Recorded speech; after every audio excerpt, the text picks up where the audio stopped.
Clash of the Billionaire comic book supervillains. It all started with a simple 5-word tweet Monday night in which billionaire tech titan and current owner of Twitter Elon Musk compared another billionaire to a fictional character in the Marvel comic book universe. Soros reminds me of Magneto.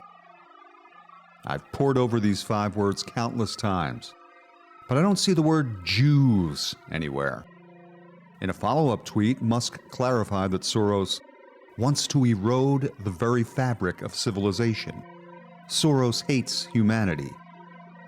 So his original tweet seems intended to paint both George Soros and Magneto in a negative light. But the only thing I could honestly glean from Musk's tweet is that he is a virulent anti-Sorite and a rabid anti-Magnite. Soros is, by his own admission, Jewish. Magneto, a character created by Jewish cartoon magnates Stan Lee and Jack Kirby back in 1963, is also Jewish. As Magneto's character developed over the years, he also became, like Soros, someone who lived through the Holocaust and sought to reshape the world so that such a dastardly event never happens again. At first blush, one would assume that the world's avid Jew defenders feel that surviving the Holocaust and trying to mold the world so that it never happens again are good things, no? So even though Musk intended it as an insult, why did they furiously start schwitzing rather than calm the fuck down and take it as a compliment? In 2008, 35 years after Stan Lee and Jack Kirby first introduced Magneto to the world, and the character had undergone several iterations that involved flip-flopping from arch-villain to righteous avenger of Nazis, Lee told an interviewer, "I did not think of Magneto as a bad guy. He just wanted to strike back at the people who were so bigoted and racist. He was trying to defend the mutants, and because society was not treating them fairly, he was going to teach society a lesson. He was a danger, of course, but I never thought of him as a villain." I can't honestly infer from Musk's tweet that he was implying both Soros and Magneto are evil because they're Jewish, but that didn't stop those who smell anti-Semitism in their pancake syrup, which is the obsessive flip side of tasting Jews in your sandwiches, to leap to that conclusion. In an article titled Elon Musk Among the Anti-Semites, Yair Rosenberg at The Atlantic wrote that Musk echoed paranoid anti-Semitic conspiracy theorists. He painted Soros as a literal comic book villain. At the Washington Post, Avi Selk and Herb Scribner accused Musk of indulging in long-standing conspiracy theories that paint him as a godlike billionaire Jew who uses his philanthropic foundations to flood Europe with refugees and corrupt American politics.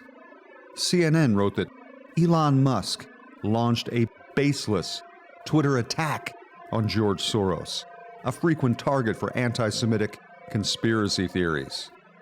"The Twitter owner has turned into a full-fledged right-wing conspiracy theorist," barked Rolling Stone, adding that Soros is also Jewish and Hungarian, and thus has been a main character in a slew of anti-Semitic conspiracy theories about a globalist New World Order that seeks to destroy society as we know it.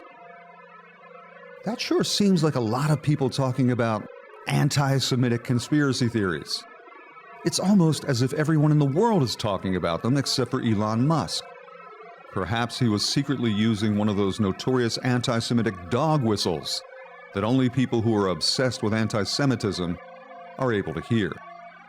The virulently charmless Jonathan Greenblatt, head honcho of the ADL, tweeted, "Soros often is held up by the far right using anti-Semitic tropes as the source of the world's problems. To see Elon Musk, regardless of his intent, feed this segment, comparing him to a Jewish supervillain, claiming Soros hates humanity, is not just distressing, it's dangerous.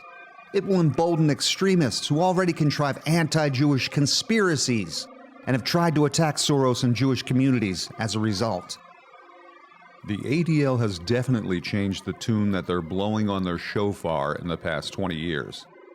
Back in 2003, when Soros suggested that Jewish behavior was partially responsible for anti-Jewish sentiments, ADL helmsman Abe Foxman said that Soros had blamed the victim. Musk, who obviously has a far better sense of humor than Soros, responded to Greenblatt with a curt, "Hey, stop defaming me." In a subsequent tweet, he said ADL should just drop the A. Musk's comparison of George Soros to a Jewish comic book character so inflamed Israel's foreign ministry that they kvetched out the following tweet. The phrase "the Jews" spiked today on the list of topics trending on Twitter following a tweet with anti-Semitic overtones by none other than the owner and CEO of the social network, Elon Musk. It immediately led to anti-Semitic conspiracy theories on Twitter. Just like the ADL, Israel's foreign ministry has recently taken to smelling far more anti-Semitism in their pancake syrup than they smelled in the past. In 2017, they denounced Soros by claiming that he continuously undermines Israel's democratically elected governments by funding organizations that defame the Jewish state and seek to deny it the right to defend itself. So, is anti-Semitism actually on the rise? Or are the people who smell it in their pancake syrup getting touchier? The obvious answer is, you're an anti-Semite for even asking that question.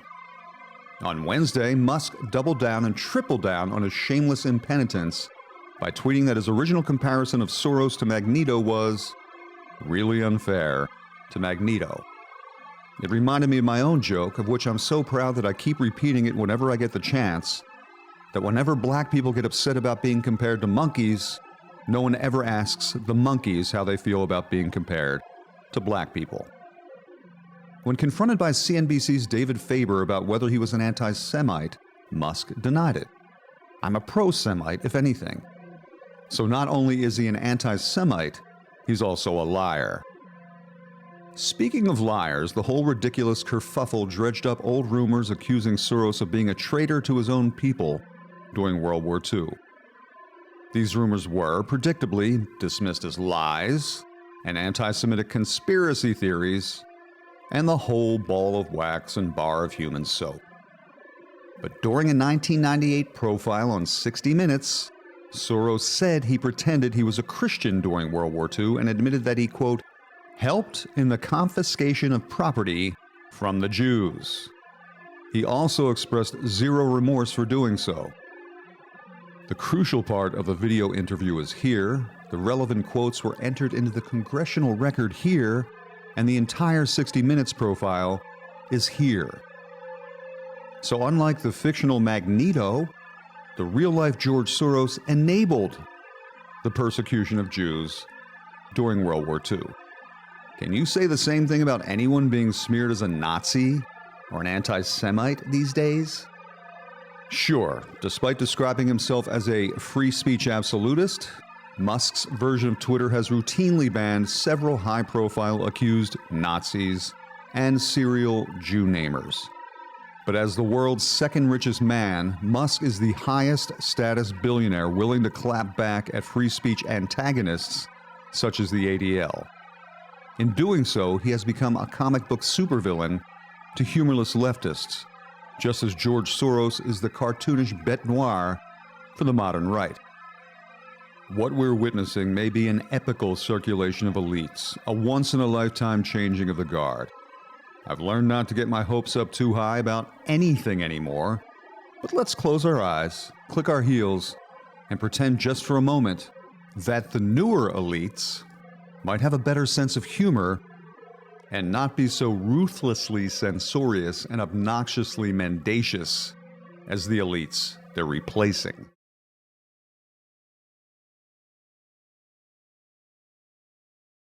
The White Panther.